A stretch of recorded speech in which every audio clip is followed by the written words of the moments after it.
ating aralin ay tungkol sa ugnayang sanhi at bunga. Ang mga inaasahan sa araling ito ay malilinang sa iyo ang kasanayang maipaliwanag ang sanhi at bunga ng mga pangyayari. Para sa paunang pagsubok, suriin ang mga larawan sa hanay A, hanapin sa hanay B ang posibleng maging resulta nito. Isulat sa inyong papel ang letra ng tamang sagot. Narito ang mga larawan. Meron kang 15 segundo.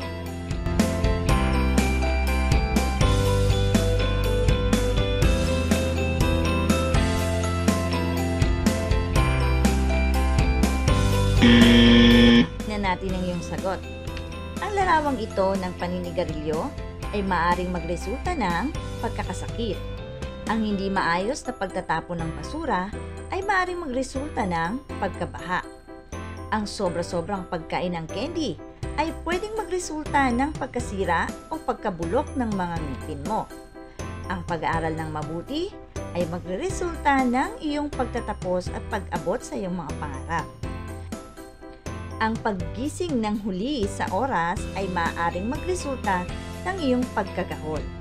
Binabati kita sa iyong mahusay na pagsagot. Ngayon naman ay magbalik tanaw tayo. Sabayan natin si Freddy Aguilar sa kanyang awit na pinamagatang Sulat.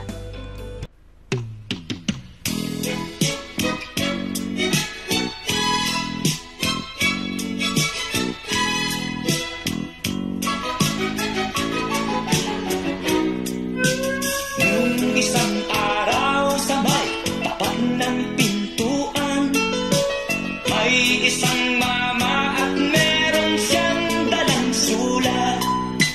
Nang basahin ko, humihingi siya ng tulong dahil daw sa kanyang anak na may sakit. Siya'y amoy alak, matay na mula. Dahil sa problema, sa awa kong dinukot ko ang piso sa bulsa. Ang sabi niya ay mama, kulang dagdagan pa. Kaya ako dumukot ng 10 dinagdagan. Siya na may nakangiti at biglang lumisan. Siya'y sinundan ko, Ayan. Ang awit ay hindi tapos. Ano kaya ang nalaman niya nang sundan niya ang lalaking may dalang sulat? Magbibigay tayo ng 3 posibleng sagot. Bubuo kayo na pangungusap na ginagamitan ng mga pahayag sa paghihinuha. Naaalala niyo pa ba ang mga pahayag sa paghihinuha? Ito ang mga maaari, baka, siguro, posible, sa palagay ko, at marahil. Magbibigay ako ng 2 halimbawa para maging gabay ninyo. Una, sa palagay ko ay pumunta siya sa tindahan upang bumili pa ng alak. Pangalawa, posibleng may sakit talaga ang kanyang anak at naglalasing siya dahil sa depresyon. Kayo naman ang magbibigay ng inyong sagot. I-post muna ang video na ito at i-type sa comment section ng ating Google Classroom ang inyong mga sagot. Ang ating aralin ngayon ay tungkol sa sanhi at bunga. Ano nga ba ang sanhi? Sanhi ang tawag sa dahilan kung bakit nangyari ang isang bagay o kaganapan. Ang resulta o kinalabasan ng pangyayaring ito ay tinatawag namang bunga. Tunghayin natin ang halimbawa. Hinahangaan ang mga frontliners gaya ng mga doktor at nurse sapagkat nagsasakripisyo sila para sa kapakanan ng ibang tao. Ang bahaging ito ng pangungusap ay ang bunga dahil ito ang resulta ng kanilang pagsasakripisyo para sa kapakanan ng ibang tao. Ito naman ang sanhi. Maraming tao ang walang disiplina at hindi marunong sumunod. Kaya, nadadagdagan ang bilang ng kaso ng COVID-19. Maraming tao ang walang disiplina at hindi marunong sumunod. Ito ang sanhi. Ito ang dahilan. Kaya nadadagdagan ang bilang ng kaso ng COVID-19. Ito ang bunga. Sa pangatlo, umalma ang mga online sellers nang magbaba ng kautusan ng BIR na kailangan nilang magrehistro at magbayad ng kaukulang buwis. Ang bahaging ito ay bunga. Umalma ang mga online sellers. Bakit sila umalma? Dahil nagbaba ng kautusan ng BIR na kailangan nilang magrehistro at magbayad ng buwis. Napansin niyo ba yung mga salitang may salungguhit? Kaya, nang. Ang tawag sa mga salitang yan ay mga pang-ugnay. Ang pang-ugnay o connectors ay parang tulay. Pinagdudugtong nito ang dalawang pahayag upang makalikha ng isang buo at mas malinaw na mensahe. Narito ang mga halimbawa ng pag-ugnay na ginagamit sa sanhi at bunga. Pagkat, palibhasa, kaya, dahil dito, nang, mangyari, epekto, tuloy, dahil sa, kasi, kaya naman, bunga nito, buhat, resulta, at sanhi. Ngayon naman ay gamitin natin sa makabuluhang pangungusap ang mga pang-ugnay na ito. Bibigyan ko kayo ng isang halimbawa para maging gabay ninyo. Wala pang face-to-face classes ngayong taon dahil sa COVID-19. Kaya naman, naghanda ako ng mga video lesson para makapagpatuloy tayo sa ating mga aralin. Kayo naman ang gagawa ng inyong sariling pangungusap. Maaaring i-post ang video na ito para makapag-type sa comment section ng ating Google Classroom. Ngayon naman ay panoorin natin ang isang epiko mula sa Mindanao. Ang epiko ay isang uri ng panitikan na nagpapakita ng kabayanihan at pakikipagsapalaran. Tutukuyin mo ang mga pang-ugnay na ginamit sa kwento. Indarapatra at Sulaiman. Isinatula ni Bartolome del Valle. Nang unang panahon, ayon sa alamat ng Pulong Mindanao, ay wala ni kahit munting kapatagan, pawang kabundukan. Ang tinatahan ng maraming taong tuoy namumuhay. Maligaya sila sapagkat sagana sa likas na yaman. Subalit ang lagim ay biglang dumating sa kanilang bundok na dati payapa. 4 na halimaw ang duoy nanalot. Unay si Kurita na maraming paa at ganid na hayop, sapagkat sa pagkain kahit 5 tao'y kanyang nauubos. Ang bundok matutom ay tinirhan naman ng isang halimaw na may mukhang tao na nakakatakot kung ito'y mamasdan.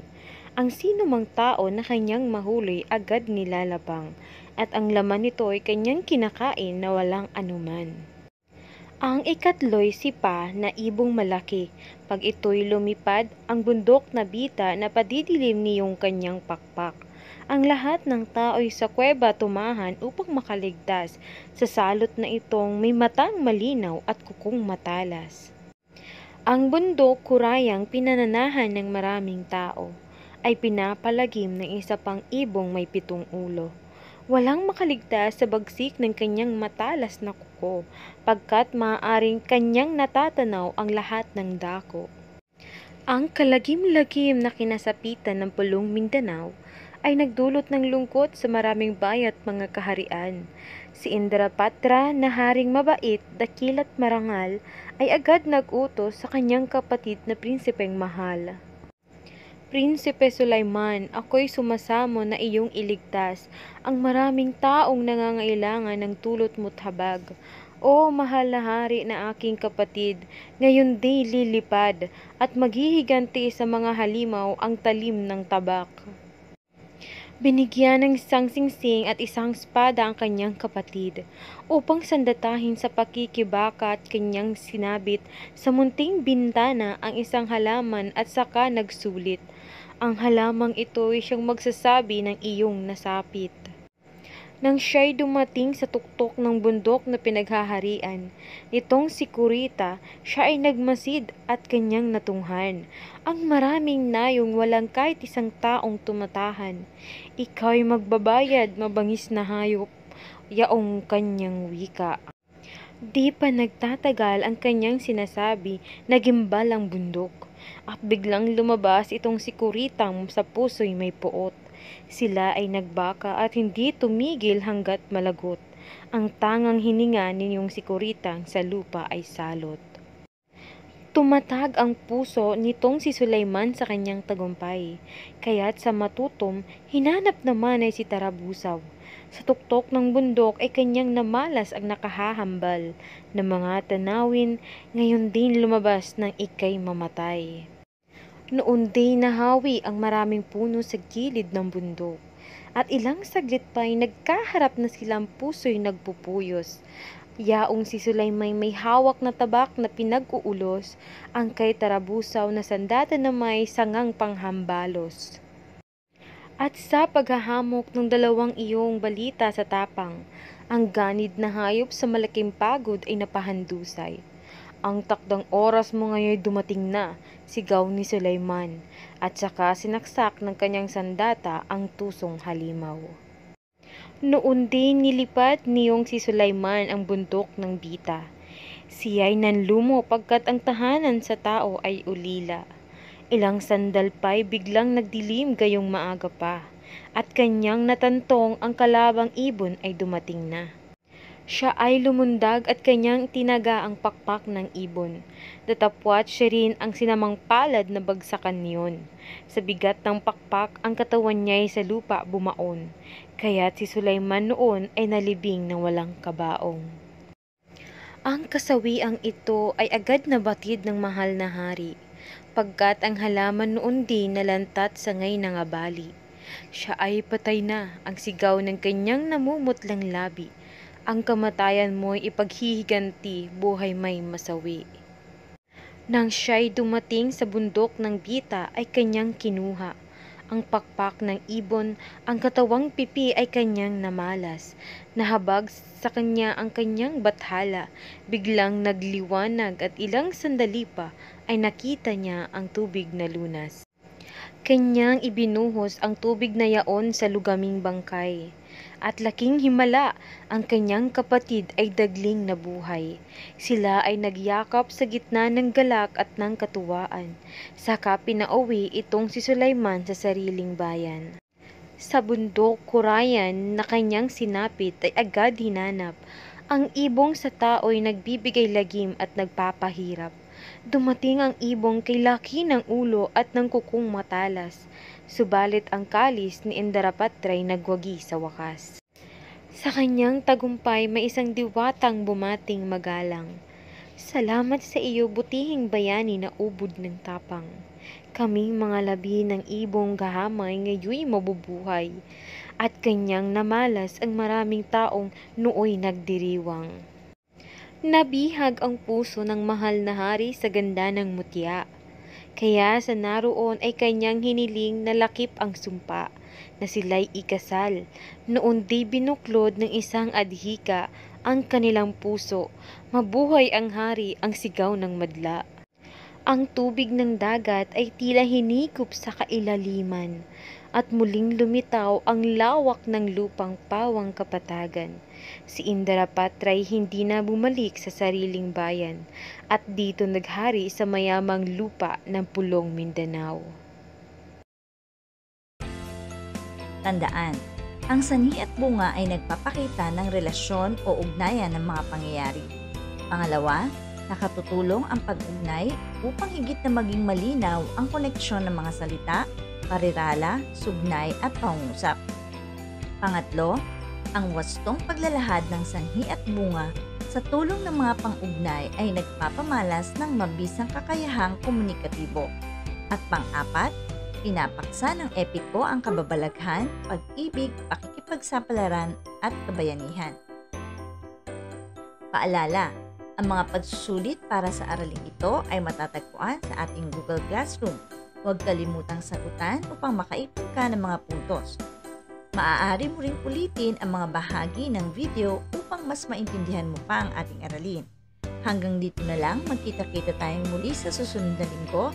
Paalam!